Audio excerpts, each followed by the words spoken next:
G'day, this is Shane, broadcasting live from Mount Panorama. Check out my kangaroo. This is brought to you by Shane's Computing and Networking, bringing the techity back into technology services. I've decided to make a few short videos to educate the novice user on basic cybersecurity and cyber safety practices. This first video in a series of excuse me, is titled How to Tell If My System Has Been Hacked.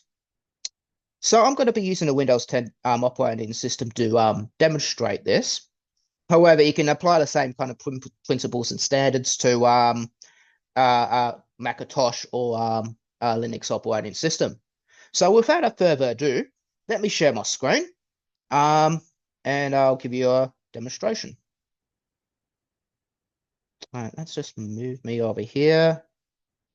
So at the moment, I'm giving this demonstration using Windows Hyper-V to virtualize container on your main operating system. It's basically like a lab environment that I'm using here. So let me just give 2 seconds, and there we go. That's all set up for you. So this is the Windows 10 operating system here. This again is Mount Panorama. It's right next to my university. I like riding my bike here to check, keep an eye on the kangaroos. There's something suspicious about this system, though, however. What's this here? Someone's just put a file on the computer's desktop called not malware. Let's click on it. Oh, it pops up a box and it says, not malware is now listening on port 666. Well, that's unusual. Let's click on it again. Oh, the box pops up and closes immediately. That's a little bit suspicious if that happens on your system. Something's going on there. Okay. So what does malware typically do? What is the intentions of malware? Malware intends to remotely connect to your computer and then establish a tunnel across the internet so someone on the other side of the world, probably in, I'm not going to name countries here, but there are a few big ones involved in this. So they can remotely connect to your computer and access see what you're doing on your computer, but primarily they're after your money. If you're using internet banking, they want your internet banking passwords. If you're using social media, they probably want to impersonate you on social media so they can try to extort money out of people by pretending to be you and that you're in some kind of danger and you need to send money to someone overseas, which usually funds bad criminal and terrorist and state activity overseas, which you don't want to be funding via the process, because that's why they're hacking your system. It's money at the end of the day. So how do you detect if someone's trying to remotely connect to your computer? Well, to do that, you use netstat via the command prompt. Is one of many options you could do. So let me bring up netstat and I'll give you a demonstration. Actually, I need to run this as administrator. All right. As administrator. This is user access control. If you ever see this pop on your computer, it's basically your computer saying this app needs escalated privileges to run in your computer system. You can either click yes or no. If you just downloaded something on your computer, typically you'll see this saying, okay, this program needs escalated privileges on your system, like establishing a network connection to the outside world. So in this case, I'm just going to click yes because this is just command prompt. And I've authorized in this action. So I'm going to show you netstat. What netstat does, it checks what applications on your computer system are establishing a connection on your network. So if you want to look up the actual how to use netstat, do a / followed by a question mark. Oh, and spell it correctly as well. Usually helps. So what I'm looking at here, netstat, it gives you a explanation of what it does. It displays protocol statistics and current TCP/IP network connections. To explain that in layman's terms, it displays what applications are used in establishing a network connection on your device. It comes with a set of parameters that you can use. I just call them switches. It's easier. Such as you got switch A, which will display all connections and listening ports. Switch B displays the program, which is making that connection. And switch O displays the process ID number associated with that connection. So that's one net step with those switches. All right, let's clean things up. All right, let's start.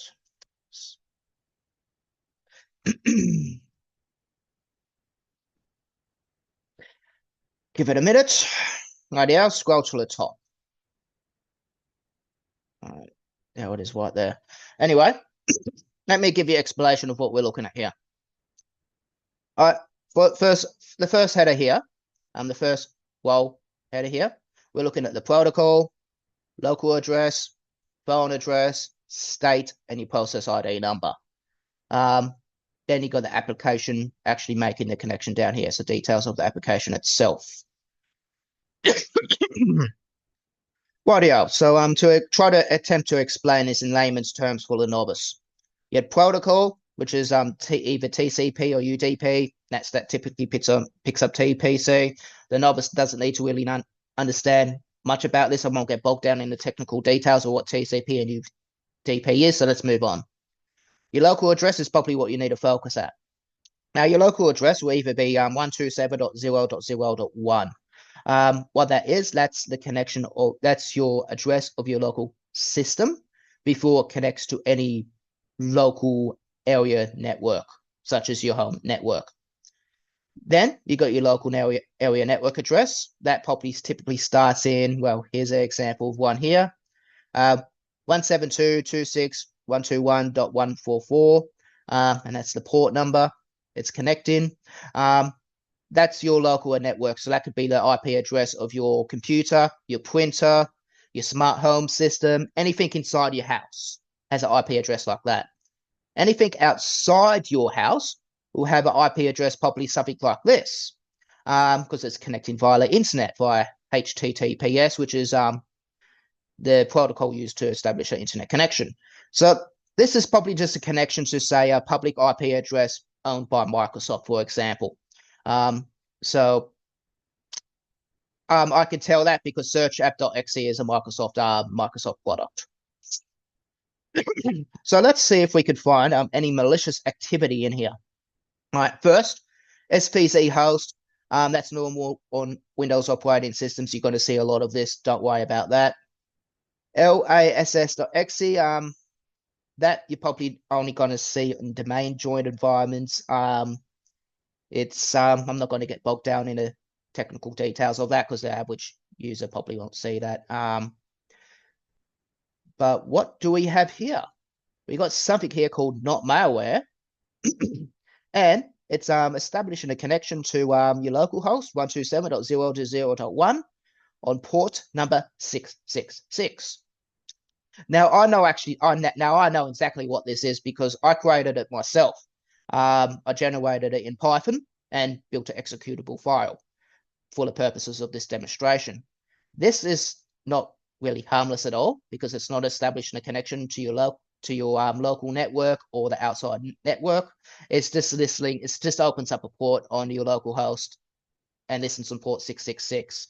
Just a demonstration so I can show people how network port applications use network ports. So this is suspicious, and this has a process ID number as well. So the process ID number assigned to it is 6,624, which is telling me that it's running not malware, is listening on your local host on port 666. It's currently in a listening status. It hasn't established a connection yet, and the process ID associated with it is 6624. Excuse me. So, to show you why collecting these process ID numbers is important, I'm going to take you to Task Manager.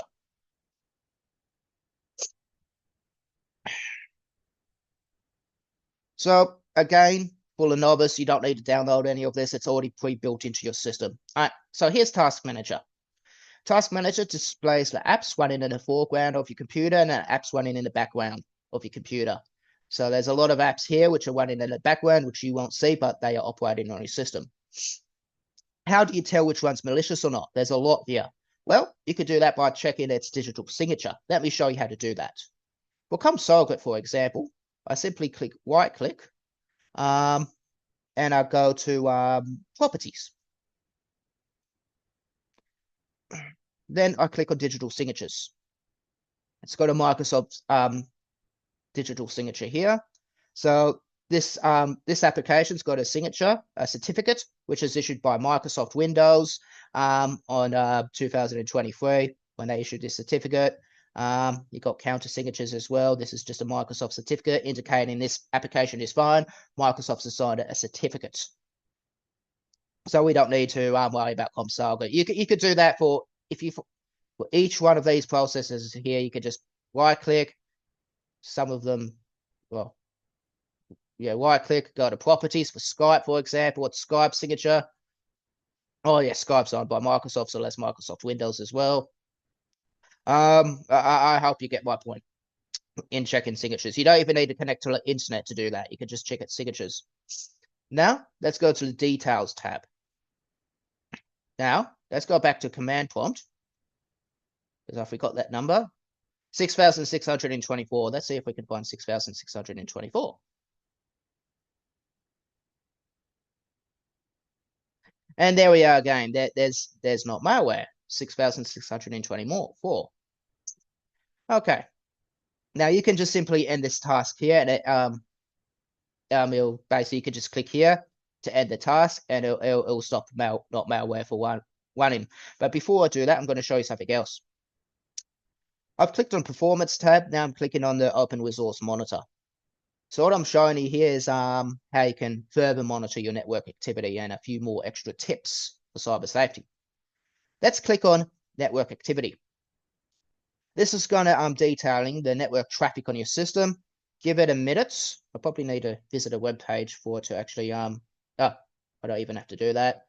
I've just clicked on the search bar here, and that's actually sent some network traffic via search app. So search app would be associated with this taskbar here, because once I clicked on it, it detected that network activity straight away.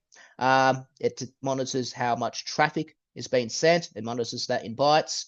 So either bits or bytes. Bit is 1 bit of information. A byte is an offset, or 8 bits of information. So I could be wrong here, but yeah, I believe this is monitoring traffic in bytes.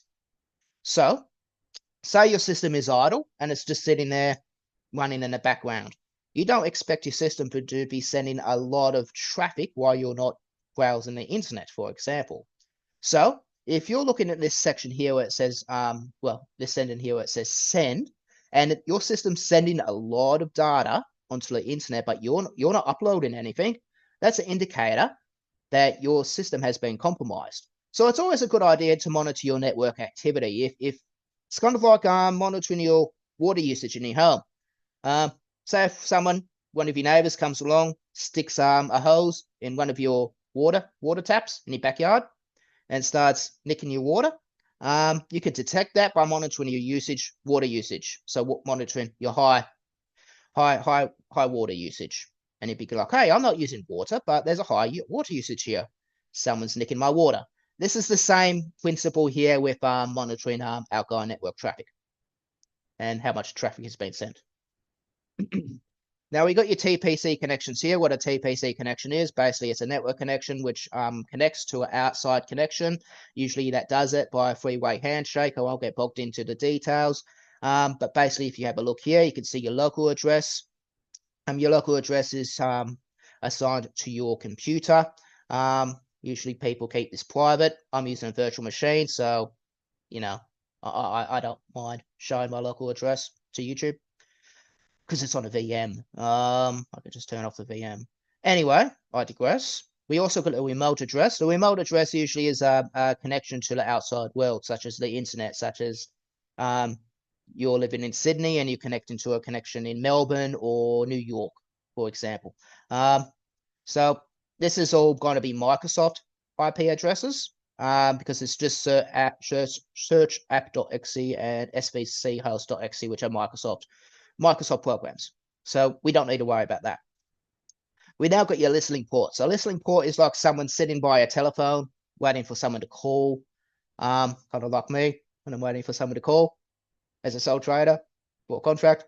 Anyway, I digress. So these are established connections, but they're listening for a connection. What do we have here? Oh, we got not malware. Not malware. It's not sending traffic, but it is listening for traffic, and it's listening for traffic on port 666.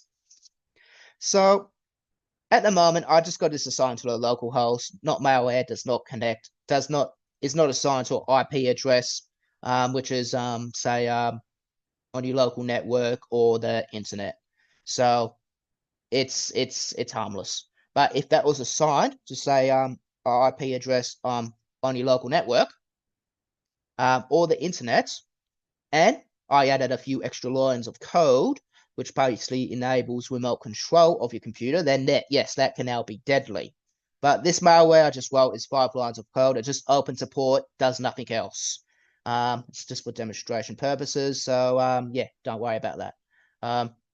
So yeah, I can also identify the process number here again, 6,624. So what I'm going to do is I'm going to now say, okay, I don't like this process, so I'm just going to go here. Now I can either go here, or I can go to the processes here. Doesn't matter. And you can just select end task, and yep, that process is no longer running. So I've killed the process. You can do the same on Windows systems, Macintosh systems. They usually have process ID numbers that you need to use, which is why I showed you the process ID numbers here. So you can use that as the equivalent for Macintosh and Windows systems. So now I want to run a quick antivirus. So for the novice, you got your Windows security. It's always good to run a virus check. I want to see if Windows security detects this as malware. So I'm going to go to scan options, and I'm just going to do a custom scan. Scan now. And I'm just going to say scan the desktop. Oh, I need a water. All the talking makes my throat sore. Scan now. Yeah.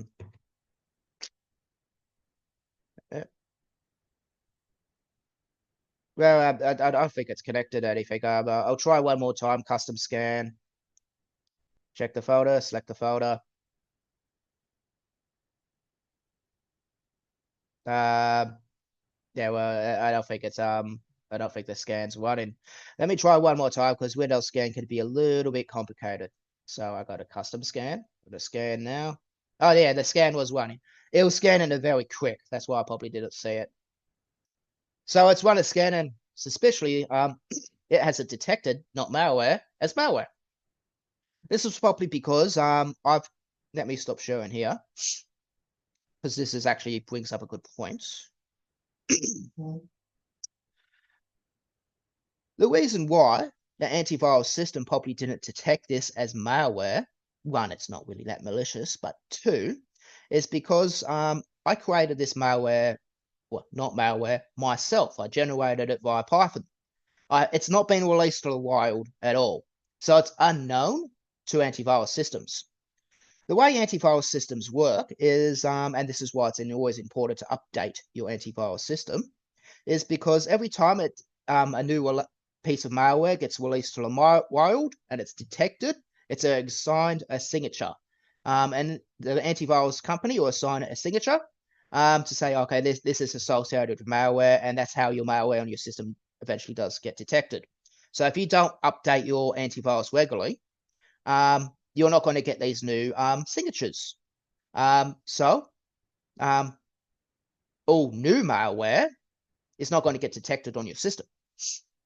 Now, in the age of generative AI, it's become much more easier for your typical basement dweller who lives in their parents' basements and is cranky with the world and creates malware for a living because they got nothing else to do. It's much easier for them now to create customized malware, which will not be picked up by most antivirus systems. So they can create custom malware in a targeted attack. Now, say if you're one of those people who likes to go on social media and likes to brag about your financial wealth. Say you just, for example, you just sold a house, you now got like $200,000 cash pockets, you're on social media and you're bragging about that. Well, someone in their basement's probably going to be like, oh, I want that person's money. So I'm going to target that person in a social engineering attack so I can put malware on their system so I can capture their internet banking passwords so then I can take their money. So what do you do in that scenario? Well, if you're using your system for internet banking and you detect the presence of malware on your internet banking, this is important. The first thing you do is you call your bank straight away and you say, block all access to my internet banking. No internet banking transfers at all. You can just go to the ATM or you can go to the bank branch, pay their $2 fee to the ATM, you know? If your system's been infected, don't use internet banking on that system. Don't use internet banking at all, actually. Call your bank and put a stop on all internet banking until you fix this issue. Because that malware has probably already captured your internet banking passwords. And there are ways around multi-factor authentication. It's not foolproof. The second thing you do is you disconnect your computer from the internet. So you're basically cutting the head off the snake. So that attacker can't remotely connect to your computer and do further damage. The third thing you do is you call someone like me, Shane's Computing and Networking.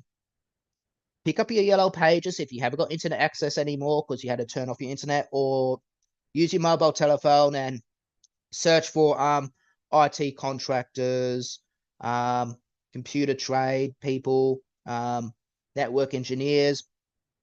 They probably have a good idea about it. Even in your local computer shop. It's best to keep it local. Look for your local Australian trained and qualified professional. This is not something you want to outsource to cheap labor, because cheap labor will offer it for cheap so they can gain access to your system and do further damage. It's best to keep it local. Have someone actually come to your address who's a local in your area, or generally in your area, and they can help you in person. That's the most safest way to do it. Now, how will they help you? Typically, if you're a victim of a cyber attack, the best thing to do is to completely restore your system. So you need to back up all the data that you have on your system, and then delete everything off the system. So wipe the system, then restore the system. So let me explain.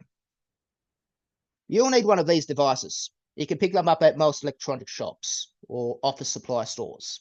We'll set you back a couple $100. Not even that, probably $100, 160, $20. They're not that expensive. You can back up, you're probably looking for something like 1 terabyte, 2 terabyte, which depends on how much data you have on your system. You use this, the technician will use this to back up all your data on your system. So once all your data has been backed up into our off-network physical location, the technician is now then going to completely wipe your system.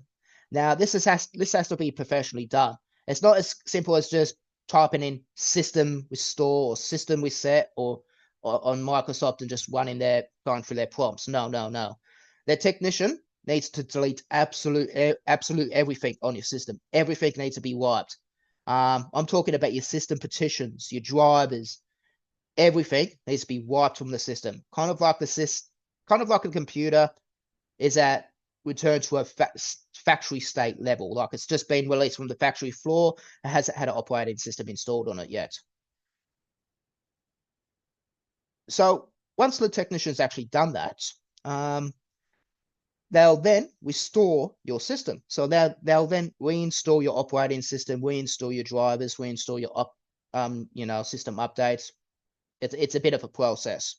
And once they've restored your system, they'll then scan your data on your external hard drive for any malicious viruses. So they don't want to reinfect the system. So they'll scan this in an off-network environment, isolated from your system, just to make sure that your data has not been infected. And once they've finished doing that, they then restore your files to your system. This will typically take about 2 to 3 hours, probably looking about 3 to 4 hours worth of labor. So you're looking around three to 4 hours worth of labor to restore your system. Probably looking about, currently I charge for residential customers $75 an hour. So to restore your system, it's only going to set you back a few $100. However, it's an investment, because what you're doing is you're safeguarding your system from further attack. You're mitigating the issue. If your system's been infected, you want to make sure that system's completely wiped clean and completely restored, so there's no possibility that your system can be reinfected again. Then once you've done that and your system's completely restored, you then can call your bank and say, yep, my system's completely restored. I had a technician look through it. Yeah, we've removed the malicious malware. They've completely restored the system. Then your banking company should be fine with restoring access to your internet account after you've set your internet banking password. And of course, when you do reset your internet banking password, don't use it as the same password as your social media account or that. I mean, we say this a lot in the industry. Just heed that advice. Use a complicated, unique password for your internet banking service. So yes, I hope you enjoyed the video. I'll make more videos regarding cyber safety and cyber security awareness in the future. If you're in a Central Coast kind of area, Central West kind of area, particularly the Tablelands region, around Bathurst, Orange, Kelso, Mount Panorama, feel free to give me a call. If not, if you're probably say in Western Australia or when we're not, look in your yellow pages, search for your local tradespeople in your area, and you'll find us. We're upcoming trade. Keep it local, support Australian jobs, and you'll be all good. No, have a good one.